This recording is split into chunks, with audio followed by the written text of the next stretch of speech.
Hello साथियों, आज हम भारतीय न्याय संहिता और आईपीसी में जुर्माने की रकम, जुर्माना आदि देने में व्यतिक्रम पढ़ेंगे।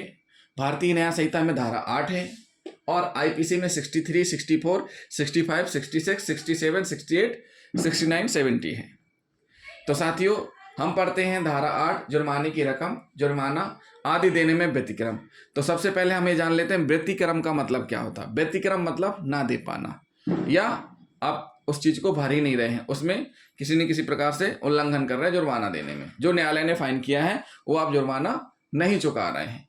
तो बात आती नंबर 1 में, हम देखते हैं जुर्माना कितना होगा। एक ऐसा अपराध जिसमें जुर्माना कितना होगा ये नहीं है, लेकिन जो भी होगा वो असीमित है। मतलब जुर्माने की जो अमाउंट है वो कितनी होगी ये डिसाइड नहीं है, लेकिन जो भी होगी असीमित है, लेकिन किंतु अत्यधिक नहीं है। अब यहां समझना है आपको, अत्यधिक नहीं है मतलब, अत्यधिक का मतलब होता है आवश्यकता से अधिक नहीं है। जितनी आवश्यकता है उतना है फाइन रहेगा। मतलब जब विवाद होते हैं, दो पक्ष लड़ते हैं या शासन से लड़ाइयां होती हैं, उस स्थिति में शासकीय संपत्ति को नुकसान पहुंचाया जाता है, तो न्यायालय ने स्पष्ट कर रखा है कि जिसके द्वारा नुकसान पहुंचाया जाएगा फाइन वही भरेगा। तो ऐसी स्थिति में क्या है कि जुर्माना कितना होगा ये नहीं है पता, लेकिन जो जुर्माना है वो असीमित है, बहुत सारा है, लेकिन किंतु उस जरूरत के हिसाब से अधिक नहीं होगा। जितना लगना है, जितना उस चीज में हो सकता है कि इतने का नुकसान हुआ तो उतना ही होगा, उससे अधिक नहीं होगा। ये भी न्यायालय ने बोल दिया है। किसी अपराध में, दूसरा पॉइंट है, किसी अपराध में सजा होती है नंबर 1 कारावास प्लस जुर्माना, दोनों हो सकती हैं। 4 साल की सजा 5,000 जुर्माना, 3 साल की सजा 10,000 जुर्माना, दोनों कंडीशन हो सकती हैं। दूसरा कारावास हो गई या जुर्माने। कारावास का मतलब सजा, कारावास या जुर्माने, इनको एक साथ पढ़िए, कारावास या जुर्माने। ऊपर हमने पढ़ लिया कारावास प्लस जुर्माना, इसमें क्या पढ़ लिए, कारावास प्लस जुर्माने एक अपराध में हो गए, ये तो कारावास या जुर्माना। लेकिन कुछ अपराध ऐसे हैं जिनमें केवल जुर्माना बस है, जुर्माने बस से हो जाना है, उनमें सजा नहीं दे रहे हैं। अगर आप जुर्माना नहीं देंगे तब सजा है, तो वो है मोटर व्हीकल एक्ट हुए, आबकारी एक्ट हुए, और सट्टा एक्ट में भी ऐसा प्रावधान है। अगर जुर्माना नहीं दे पाएंगे आप तो आपको अतिरिक्त कारावास भी भुगतना पड़ेगा। अब बात करते हैं, तीसरा पॉइंट है, जब कारावास और जुर्माना दोनों हो, मतलब जब कारावास भी हो जुर्माना हो, दोनों चीजें हो, और जुर्माना नहीं दिया तो सजा होगी। मतलब मान के चलिए कारावास है और जुर्माना भी है, लेकिन आप क्या कर रहे हैं, जुर्माना नहीं दे पा रहे हैं। उस स्थिति में क्या होगा, उस स्थिति में कुल सजा जो दी गई है उसका 1/4 अतिरिक्त सजा होगी। मतलब मान के चलिए एक अपराध है, एक अपराध में 4 वर्ष की सजा है और आप उसमें जो भी जुर्माना निर्धारित है वो भुगतान नहीं कर रहे हैं, तो आपको कुल सजा का 1/4 अतिरिक्त सजा काटनी पड़ेगी। यानी 4 वर्ष का 1/4 भाग यानी 1, यानी टोटल कितना हुआ 5 वर्ष। 4 आपका सजा का, 1 वर्ष आपका जुर्माना ना भरने का, यानी 5 वर्ष आपको सजा के गुजारने पड़ेंगे। अब बात करते हैं चौथा पॉइंट। मान के चलिए कोई अपराध है, उसमें आपको जुर्माना डिसाइड हुआ, जुर्माना ना देने पे यह हुआ कि आप सामुदायिक सेवा कर लें।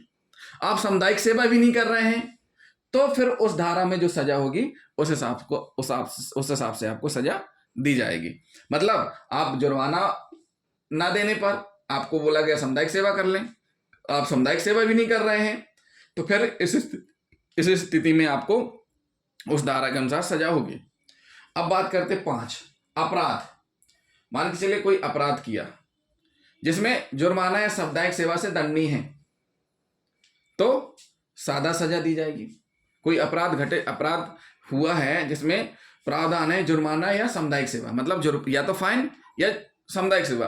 पिछले में हमने क्या पढ़ा कि कोर्ट ने डिसाइड किया आप जुर्माना नहीं दे सकते हैं तो आप सामुदायिक सेवा कर लीजिए, लेकिन सामने वाले आरोपी ने कहा कि हम सामुदायिक सेवा भी नहीं करेंगे, जुर्माना भी नहीं देंगे, तो उस स्थिति में उस धारा में सजा होगी।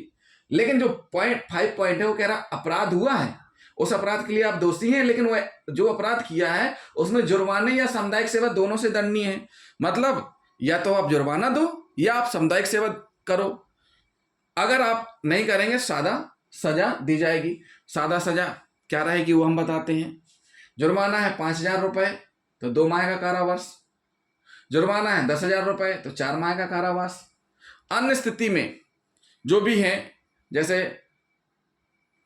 20,000, 30,000, 40,000, 50,000 जो भी है, लेकिन सजा की अधिकतम अवधि 1 वर्ष ही रहेगी। अन्य स्थिति में जो फाइन बन रहा है 10,000 से अधिक, तो उस स्थिति में सजा जुर्माना को न भरने पर 1 वर्ष से अधिक की नहीं दी जाएगी।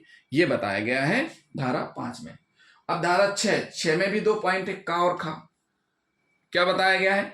जुर्माना ना देने पर कारावास होगी, परंतु सजा कब समाप्त होगी? जब जुर्माना चुका दिया जाए या विधि के अनुसार वसूल लिया जाए। मान के चलिए आपने जुर्माना नहीं दिया, आपको कारावास हो गई। अब आपकी सजा कब समाप्त होगी? या तो आप जुर्माना पहले ही जमा कर दो, या विधि अनुसार आपसे वसूल लिया जाएगा, यानी वो आपको देना ही है। कुछ ऐसी कंडीशन होती हैं कि अगर इंसान सोचे कि हम जुर्माना नहीं दे रहे, सजा भुगते ले रहे हैं, तो उस स्थिति में ऐसा नहीं है। जैसे बैंक लोन या फ्रॉड और ऐसे हुए तो उनमें तो आपको फाइन देना ही पड़ेगा। विधि के अनुसार जो लायबिलिटी या जो एसेट्स होंगी, उन एसेट्स से लायबिलिटीज वसूली जाएंगी।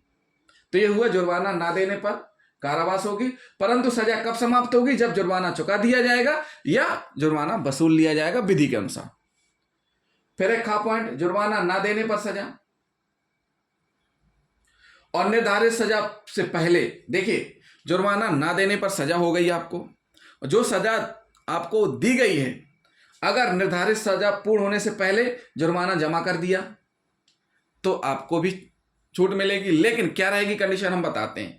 4 माह की सजा हुई, 1,000 रुपए का फाइन है, आप नहीं भर पा रहे, 4 माह की सजा हुई। अब आपने क्या किया, 1 माह की सजा काटते समय कंप्लीट की और बाकी आपने 750 रुपए जमा कर दिए। क्यों? क्योंकि 4 माह का कितना, 1,000, तो 1 माह का कितना हुआ, 250 रुपए। तो आपने 1 माह की सजा काट ली है तो आपको 250 रुपए कम देना पड़ेगा, यानी 750 रुपए जमा करके 3 माह की सजा से आप बच सकते हैं। जुर्माना ना देने पर सजा मतलब निर्धारित सजा पूर्ण होने से पहले आप जुर्माना जमा कर देंगे तो जितने दिन आपने सजा गुजार ली है उस हिसाब से जुर्माना कम हो जाएगा। बाकी जो सजा बची हुई उसके अनुसार जो जुर्माना बचेगा वो आपको पे करना पड़ेगा। तो यही हुआ कि 1,000 में ना भरने पर 4 माह की सजा हुई है, यानी पर माह के हिसाब से 250 रुपए। आपने 1 माह की सजा काट ली है और तो आपने 750 जमा कर दिए, तो आपको 3 माह की सजा नहीं काटनी है। फिर है साथियों, अगला है जुर्माना या कोई भाग। सजा और 6 वर्ष की सजा, 6 वर्ष की अधिक सजा मिलने पर। देखिए, इसमें बताया गया है कि एक अपराध ऐसा हुआ है जिसमें आपको 6 वर्ष या 6 वर्ष से अधिक की सजा हुई है, लेकिन कोर्ट का कहना यह है कि आरोपी को सजा दोषसिद्धि के बाद 6 वर्ष के अंदर किसी भी समय जुर्माना लेना है। मतलब अगर आरोपी को 6 वर्ष की सजा हुई है, 6 वर्ष से अधिक की हुई है, लेकिन जो फाइन वसूला जाएगा वो 6 वर्ष के अंदर ही किसी भी समय वसूला जाएगा। ऐसा नहीं है कि 6 वर्ष की सजा हुई है तो उसको फाइन नहीं देना पड़ेगा, खत्म हो गई लो, ऐसा नहीं है।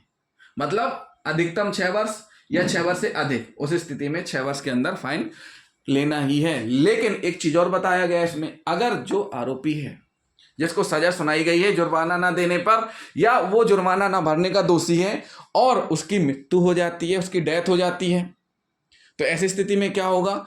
ऐसी स्थिति में भी जुर्माना वसूला जाएगा उसकी संपत्ति से। उसकी संपत्ति से मृत्यु होने के बाद भी वसूला जाएगा बैंक लोन या अन्य वैध लायबिलिटीज जो उसको देना है। जैसे अभी सहारा का चल रहा था कि भाई संपत्ति बेच बेच के रुपए भुगतान करो, लोगों को चुकाओ।